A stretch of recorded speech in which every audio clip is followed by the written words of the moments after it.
Hello and welcome back to the Hoosier Homestead. I'm Alex, and I wanted to come back and do a quick little book review, kind of what I'm reading, update video. I haven't done one of these in a little bit, so I still am reading a bunch, and so I just wanted to share with you what I've been up to in that realm.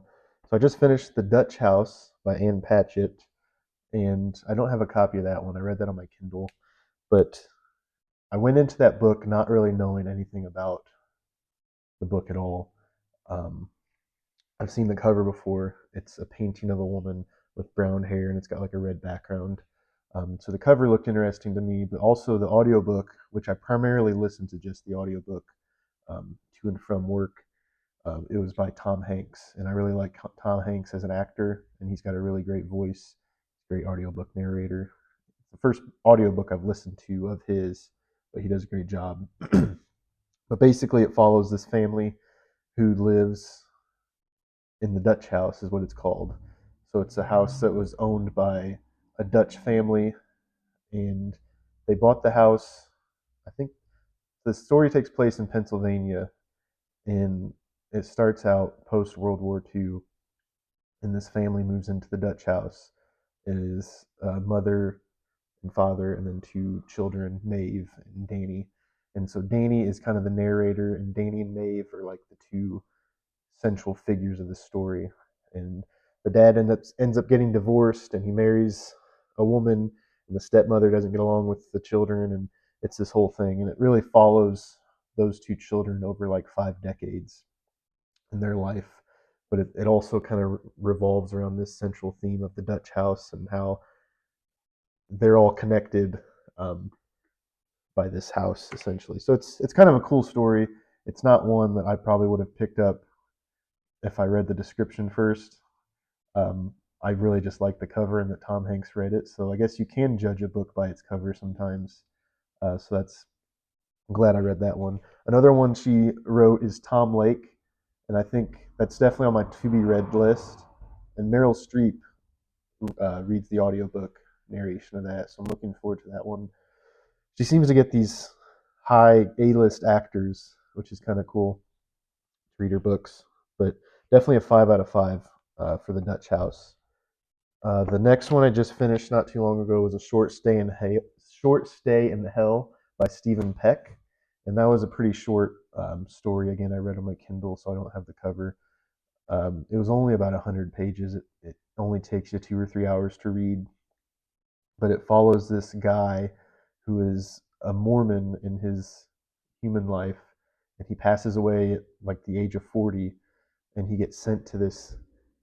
His version of hell is a library with billions and billions of books, and he has to find his life story in the stacks of this library, and it's this seemingly impossible task, but it's a pretty interesting story. Um, the only thing I wish it was a little bit longer, just because I wish I could have gotten to know the characters a little bit more. It's definitely you feel like you're sped through the whole story, but with 90, 100 pages, it's that's understandable. I guess I'm just used to reading like 600, 700 page books, and I'm not used to reading these short stories. But it's nice to put one of those in there to break some of the monotony and to kind of give myself a refresh. It would definitely be a good story for someone that's trying to break out of a reading slump, because it is a short, a quick read, and it is a pretty good story just in general. So I enjoyed that. Um, a couple books I'm currently reading, which I think I shared a couple videos ago, is Salem's Lot by Stephen King. I'm almost done with this one. We got like 100 pages left. This one is one of those books I've read. I think this is the second or third time I've read through it. It is like a horror, considered a horror book. It's vampires, a haunted house. It takes place in Jerusalem's Lot, Maine, which is a fictional town, in the fall of 1975. So it's definitely kind of got that fall um, scary, spooky vibes, and so it is a fun read for this season. It is a almost like a comfort read for me, which is kind of weird to say about a horror book, but I visualize myself in this setting, and Stephen King is very descriptive with his writing, and he puts you into that setting. I feel like I every time I open the book, I'm in Jerusalem's Lot, Maine. So I just really enjoy the characters as well as the scene, the setting is why I love this book so much. So almost done with that. Hopefully to finish that in the next couple of days. And then I've actually started kind of off and on my Kindle A Court of Wings and Ruin, which is the third book in the Akatar series by Sarah J. Maas. So I read the first two, A Court of Thorns and Roses and A Court of Mist and Fury, earlier in the summer. Really enjoyed those. I just wanted to take a little break from that genre of fantasy for a little bit, but I'm ready to get back into it.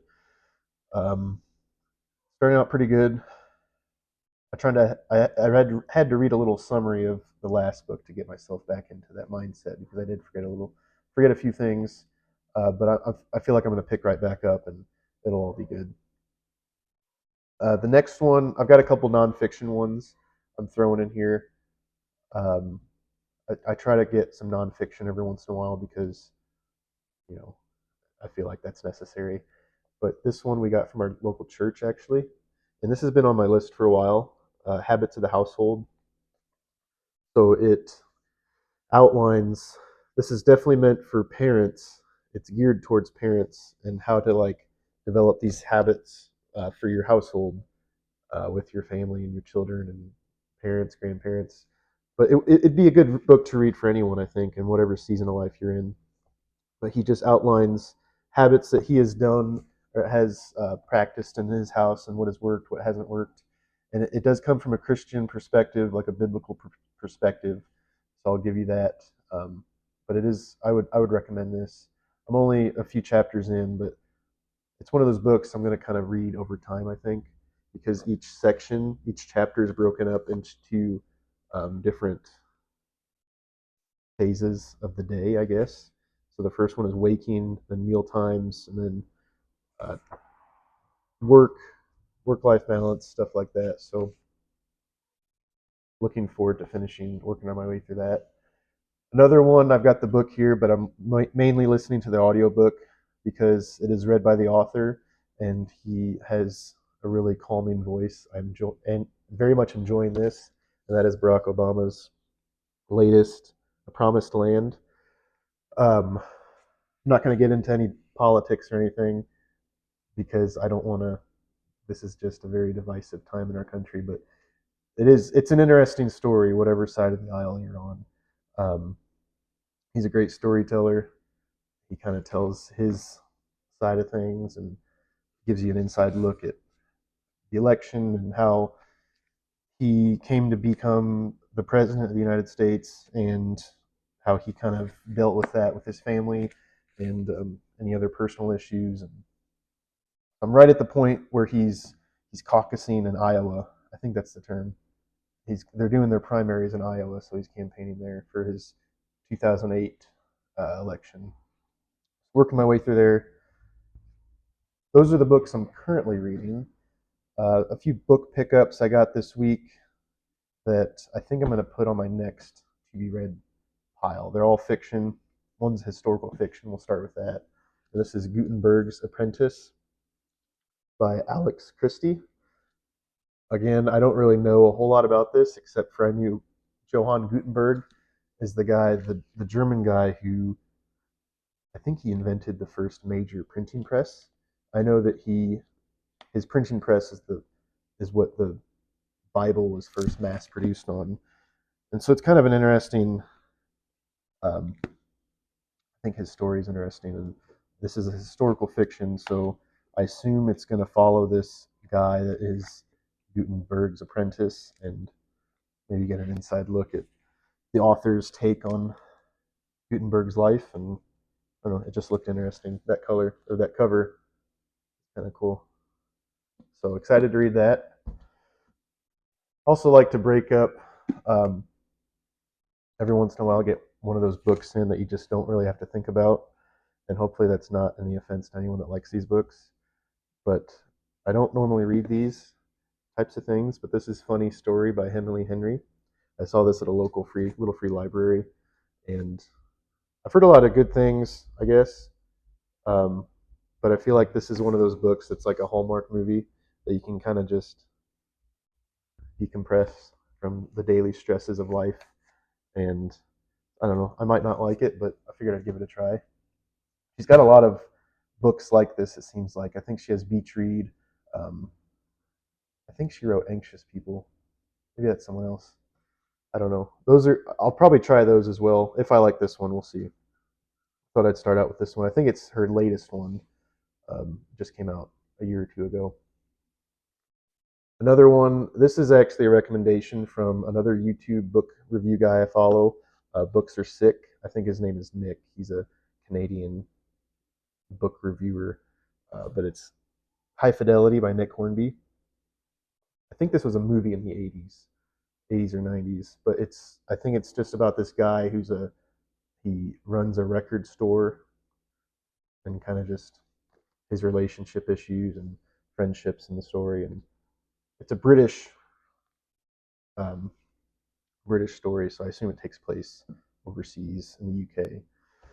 But Nick from Books Are Sick said it's really good, so I trust his judgment. I think we have a lot of book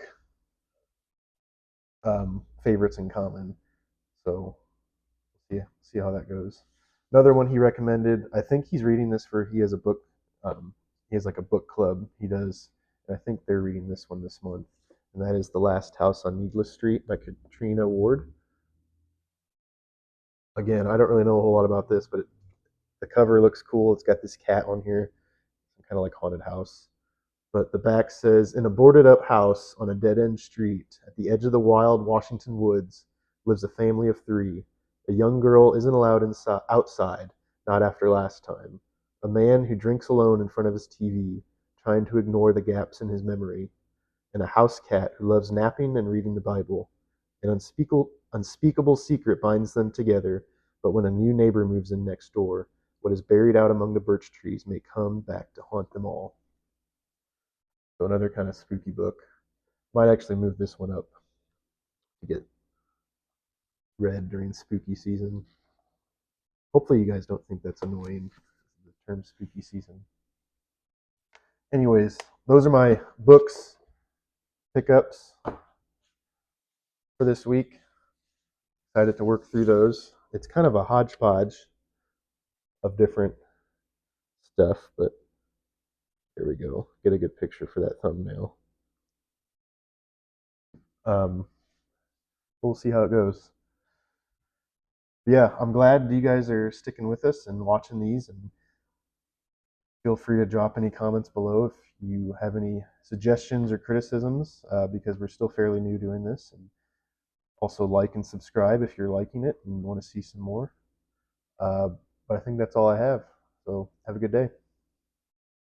I almost forgot. I wanted to show what I'm drinking today is Polar Seltzer Cranberry Lime, refreshingly natural. It's good stuff. I like these sparkling waters. I don't drink anymore. I'm about a year sober now, which is a pretty big accomplishment, I think, anyways. And so these sparkling waters are calorie and they're sugar free. It's just sparkling water with some natural flavoring, essence, whatever you call it. Um, yeah, they're pretty good stuff. Thanks.